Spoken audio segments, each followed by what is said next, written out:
இந்நாள் நன்னாள் ஆகட்டும். அனைவருக்கும் வணக்கம் நண்பர்களே. எந்த பதிவில் என்ன பார்க்க போகிறோன்னா, வருகின்ற காலகட்டத்தில் தனுசு ராசிக்காரர்களுக்கு என்ன மாதிரியான பலன்கள் கிடைக்கப் போகிறது, சாதகமான பலன்கள் கிடைக்கப் போகிறதா, பாதகமான பலன்கள் கிடைக்கப் போகிறதா என்பதை பற்றிய சுவாரஸ்யமான தகவல்களை தெரிஞ்சுக்கலாம். வீடியோவை ஸ்கிப் பண்ணாமல் முழுசாக பாருங்கள். சேனலை இன்னும் சப்ஸ்கிரைப் பண்ணலைன்னா சப்ஸ்கிரைப் பண்ணிக்கோங்க. கூடவே இருக்கிற பெல் ஐக்கானையும் கிளிக் பண்ணிக்கோங்க. வாங்க வீடியோக்குள்ளே போகலாம். தனுசு ராசி அன்பர்களே, தனுசு ராசி அன்பர்களுக்கு இந்த 12 நாட்கள் வாழ்க்கையில் ஒரு மறக்க முடியாத ஒரு நாட்களாக அமையறதுக்கான வாய்ப்புகள் அதிகமாகவே இருக்குங்க. இதில் 2 தரப்பினராக பிரிக்கலாம். ஒருத்தர் ஒரு 75% நன்மைகள் அப்படின்னு சொல்லலாம், இன்னொருத்தருக்கு ஒரு 25% வந்து கொஞ்சம் ஒரு எப்படி சொல்கிறது சமநிலையாக இருக்கும். ரொம்ப ஒரு பாதிப்பு இல்லாமல், ரொம்ப ஒரு பெரிய நன்மை இல்லாமல் ஒரு சமநிலையாக இருக்கும்.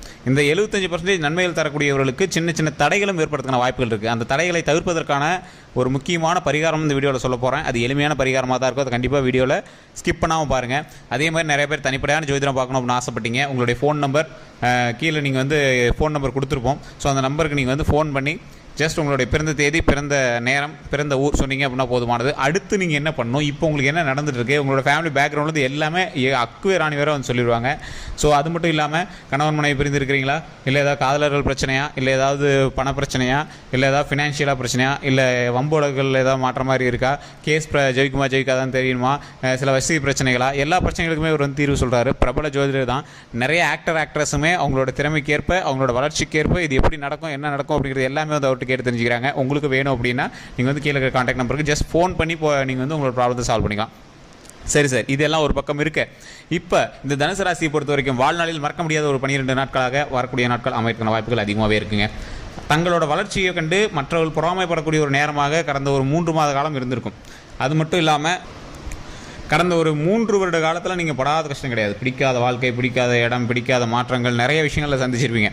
அதற்கு பிறகு உங்களுக்கு ஒரு மகிழ்ச்சியை தரக்கூடிய விஷயமாக சில மருத்துவ ரீதியாக சில பிரச்சனைகள் இருந்தது எல்லாமே கொஞ்சம் சால்வ் ஆகிருக்கும்.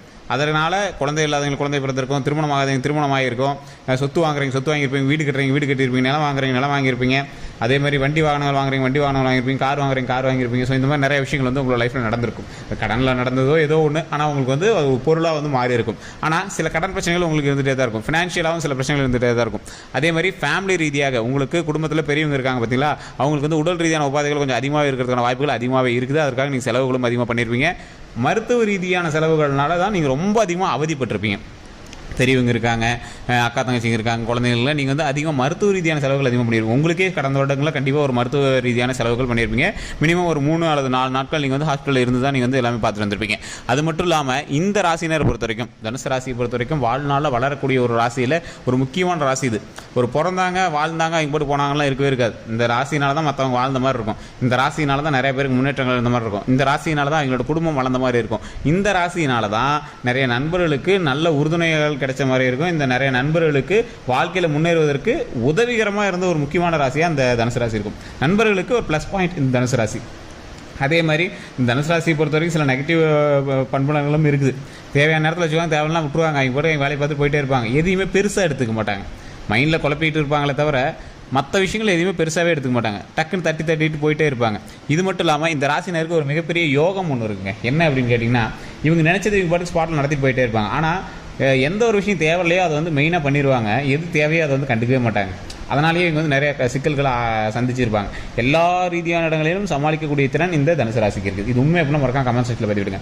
இந்த தனுசு ராசிக்கு வரக்கூடிய 12 நாட்களில் நீங்கள் நினைச்சதை நடத்தக்கூடிய ஒரு முக்கியமான ஒரு காலகட்டமாக அமைஞ்சிருக்கு.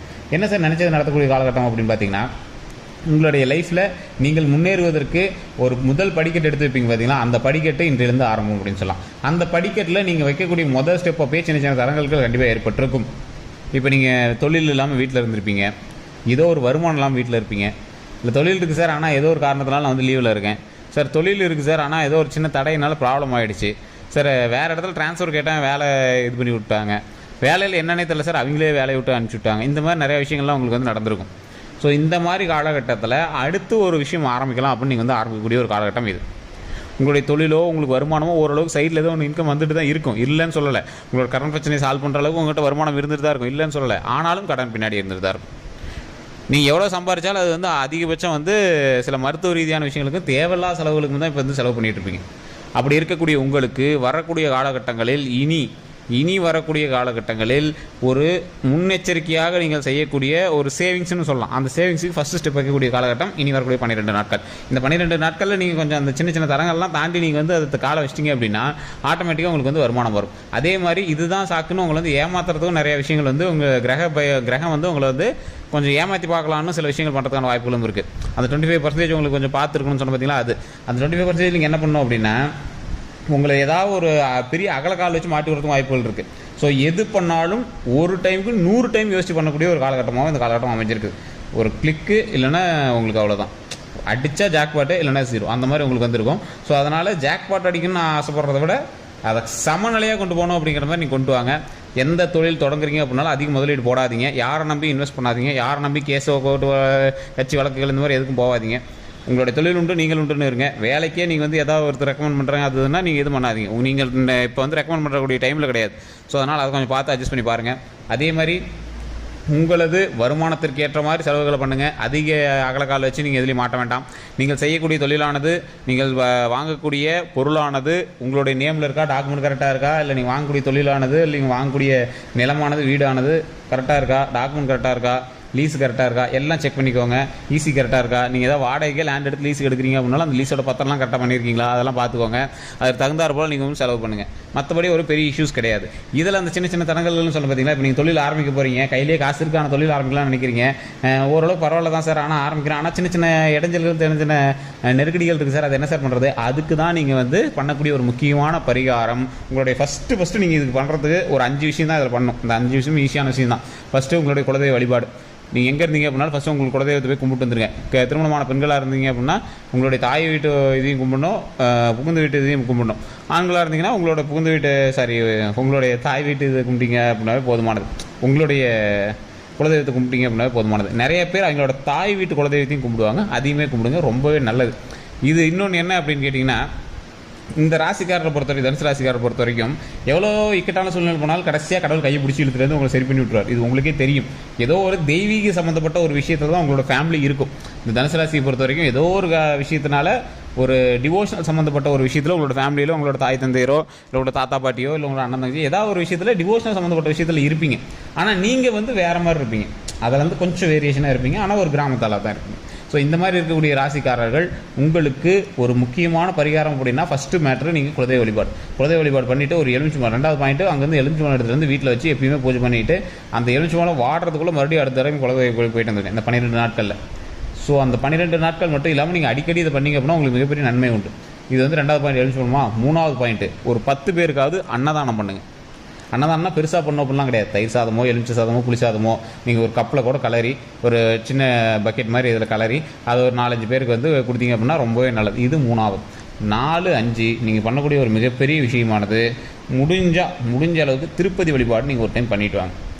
திருப்பதிக்கு நீங்கள் போய் வணங்கிட்டு வாங்க. இல்லை சார் திருப்பதிக்கு உங்களால் போக முடியல அப்படிங்கிறவங்க பக்கத்தில் இருக்கக்கூடிய பெருமாள் கோவிலையாவது போய் வழிபாடு பண்ணுங்கள். அந்த இடத்துல போய் நீங்கள் நிற்கும் போது ஓம் ஸ்ரீ ஏழுமலையானே போற்றி, ஓம் ஸ்ரீ ஏழுமலையானே போற்றி, ஓம் ஸ்ரீ ஏழுமலையானே போற்றி அப்படின்னு சொல்லுங்கள். ஓம் அப்படிங்கிறது பிரபஞ்ச வார்த்தை, ஸ்ரீங்கிறது மரியாதைக்குரியான வார்த்தை, வெங்கடேஸ்வர அப்படிங்கிறது பெருமாளுடைய வார்த்தை, அது 7 மலை கொண்டவன் ஏழுமலையான். ஸோ அதனால் ஏழுமலையானே போற்றி அப்படின்னு நீங்கள் வந்து வணங்குங்க. ஃபினான்ஷியல் ரீதியான எல்லா பிரச்சனைகளும் சால்வ் ஆகிடும். ஸோ இது வந்து 5வது பாயிண்ட். ஸோ ஃபஸ்ட்லேருந்து நான் சொன்ன ஞாபகம் வச்சுக்கோங்க. ஃபஸ்ட்டு பாயிண்ட் உங்களுக்கு குலதெய்வ வழிபாடு, 2வது பாயிண்ட் உங்களுக்கு குலதெய்வத்திலிருந்து எலுமிச்சம்பழத்தை எடுத்து வச்சு வழிபடணும். 3வது பாயிண்ட்டு நீங்கள் வந்து எல்லாத்துக்கும் ஒரு 10 பேருக்காவது அன்னதானம் பண்ணணும் அப்படிங்கிறது. 4வது பாயிண்ட்டு முடிஞ்சால் ஏழுமலையான் கோயிலுக்கு போயிட்டு வாங்க. திருப்பதி ஏழுமலையான் கோயிலுக்கு அப்படின்னா பக்கத்தில் கூடிய பெருமாள் கோயிலையோ வழிபடுங்க. சனிக்கிழமை நாட்கள்லையோ இல்லை மற்ற நாட்கள் நீங்கள் வழிபடிங்கன்னா ரொம்பவே சிறப்பு.